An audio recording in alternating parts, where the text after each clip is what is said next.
What about the Palestinians? Because healthcare is delegated to the PA and to the Palestinian Authority as far as West Bank and Gaza. But the Oslo Accords are very clear that in a crisis, healthcare is ultimately the responsibility of the Israeli government.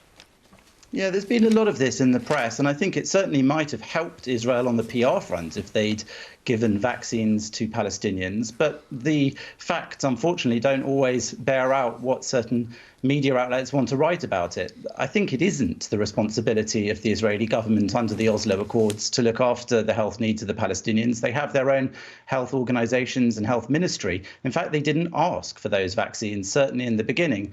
Israel has provided a very small number of vaccines to them, which I understand were swallowed up by quite wealthy, influential people. And that's perhaps ultimately what underlines the real problem here, which is that there may be less take-up among Palestinians. There may be less organisation among their own leaders who are trying to get them those vaccines. They said they'd get them through the World Health Organization.